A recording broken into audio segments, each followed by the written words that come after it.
This video is brought to you by patreon.com/worsttake. Get access to exclusive live streams and Discord servers, on-screen shoutouts, and early access to some videos when you join now. Help make sure that we can continue to make content like this by supporting the Patreon. Links are in the description down below.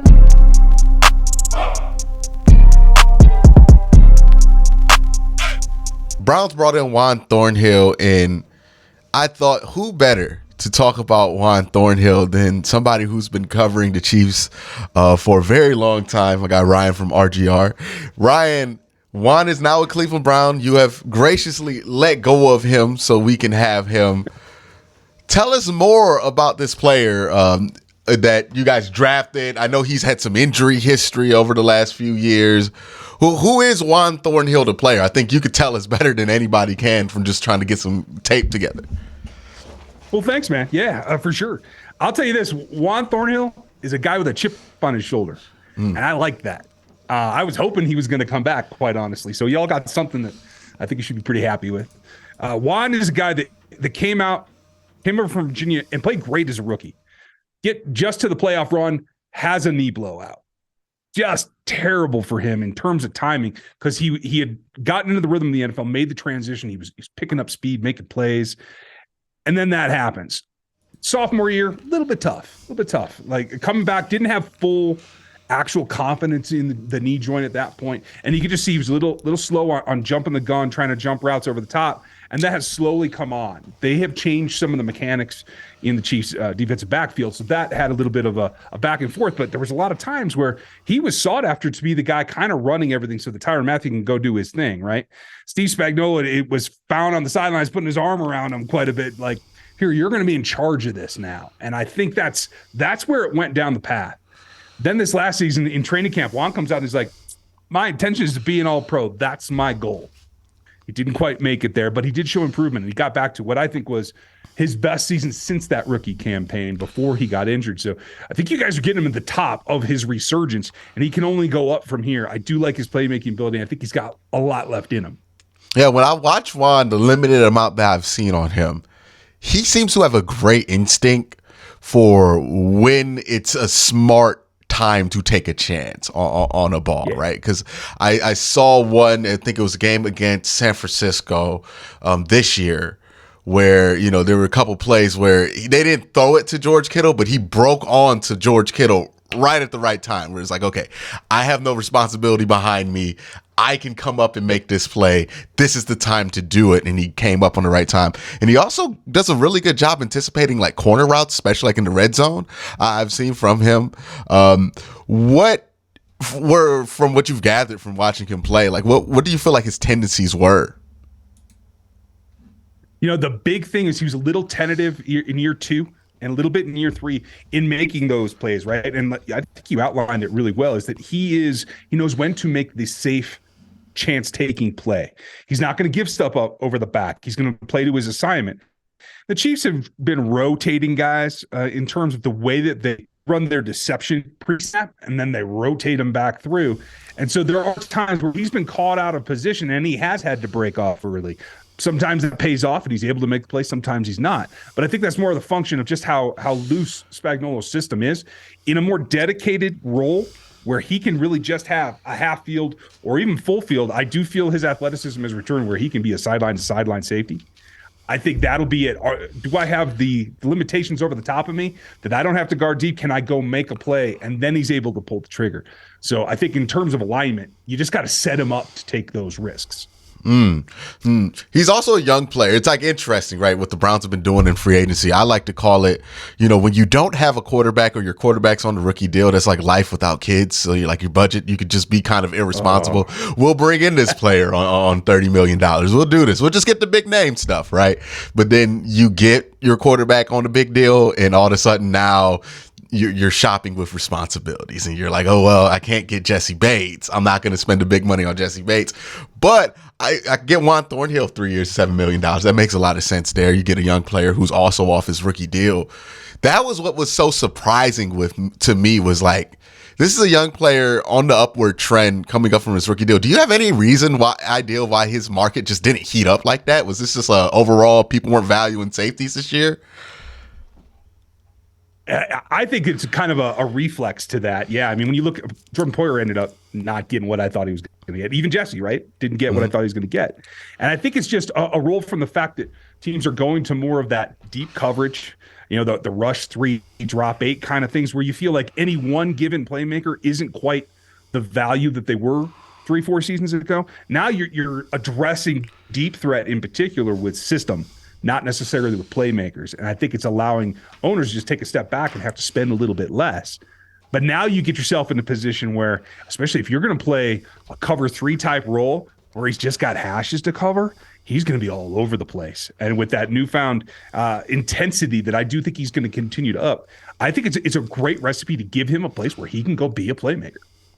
And one of the things I think is an underrated quality of having a guy like a Myles Garrett on your defense is you're going to force things out of structure a lot, right? Like that's just going to happen.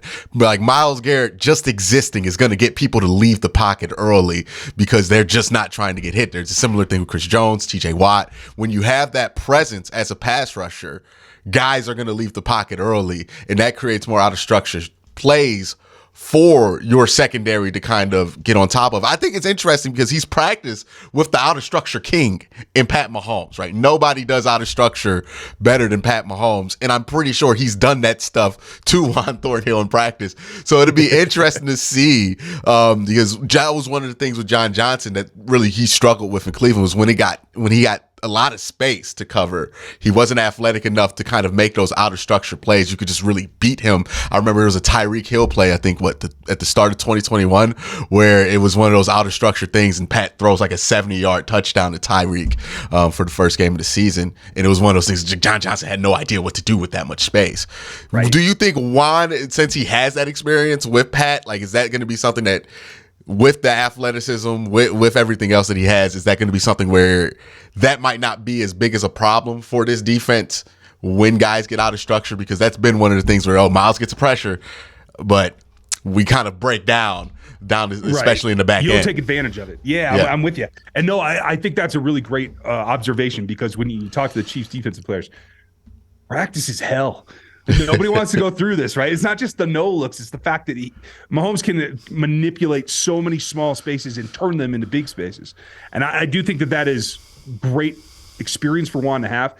And again, and especially if you have Garrett coming off of, I mean, you tell me about distribution right or left, but if he's generally coming off the right-hand side of the defense, it's forcing it over to what I think is Juan's strength as well, playing to his left, especially if he's on that side in a split safety look. He's going to have opportunity and understand what it takes to get there. I mean, no offense, Kenny Pickett, even Lamar, like the guys that you got to combat every single week, he's going to have an opportunity to recognize earlier than they ever did with Mahomes and go take advantage of it. Yeah. I mean, I talk about this all the time. Pat Mahomes is in a different class. I actually had a rant on a podcast where people were talking about like it was around that time, around the conference championship game, where people were like, they're like, oh, well, Pat's hurt, this and that. And I'm like, would you worry if Michael Jordan had an injury?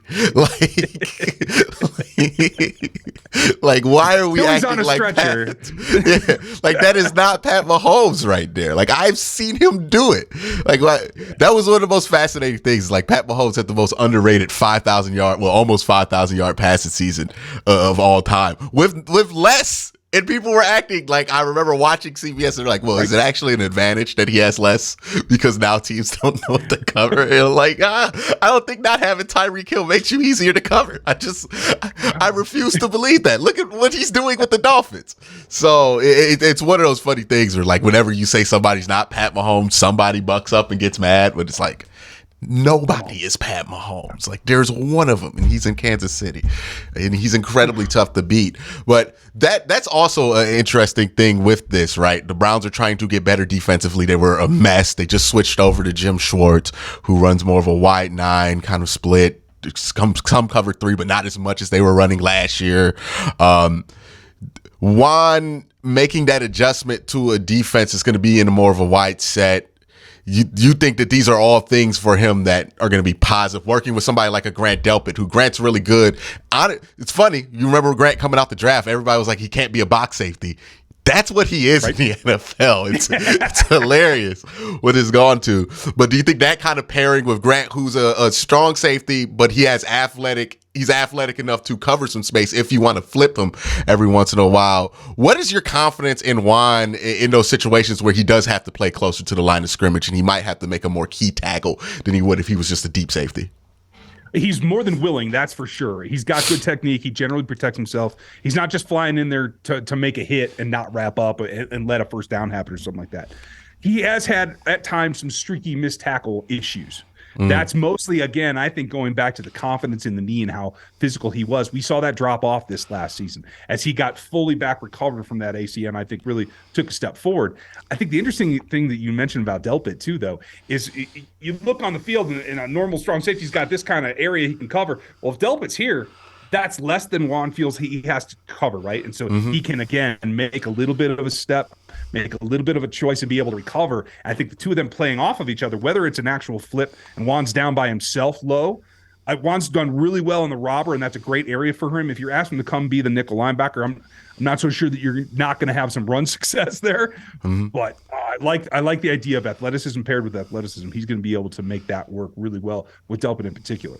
And you could do some interesting stuff to split the middle of the field once you get JOK out there, very athletic tight end. So they have options on top of options. It's about just getting the right guys in place to put those options in place.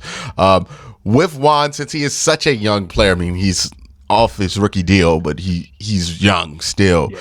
When you watch him, what is the player that when you watch Juan and it's all clicking, you're like, oh man, this is what it could be for him? It's anticipation. That's where he makes his noise, because he shows up on some plays where you didn't expect him to be able to make it, from the far hash, from down inside where he had to go deep.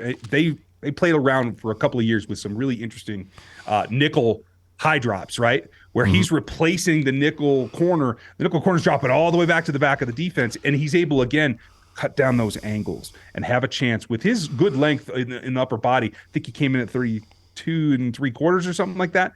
He uses all of it, and he's able to get his hands on some reps, some that he wishes he actually completed and took away for interceptions. But I think the PBU aspect of his game is something he's going to be able to dial up in a different defense that allows him to play to his strengths.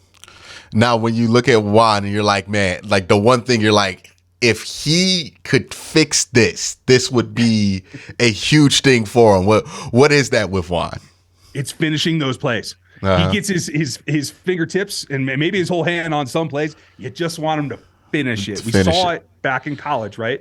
He hasn't been as consistent taking the ball all the way away. He's a denier more than a takeaway specialist. And I think if he can evolve that part, he wants to be.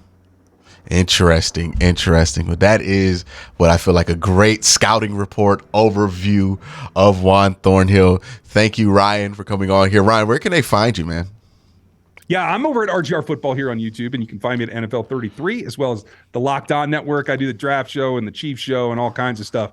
Everything's on the Twitter handle at Ryan Tracy NFL. Definitely. Hopefully the Browns can find a way to, well, not in the first round. I'm not trying to play the Chiefs in the first and second round. Hopefully we can get there to the conference championship. We've been trying to meet in the playoffs for like 3 years, but we'll see. We'll see if we can finally get a rematch there. But nobody wants Pat Mahomes in the first round. So I get it. I think he can get there, though. I got faith. We'll see what happens. But thank you, Ryan, for coming on. Everybody else, have a great day. Have an even better night.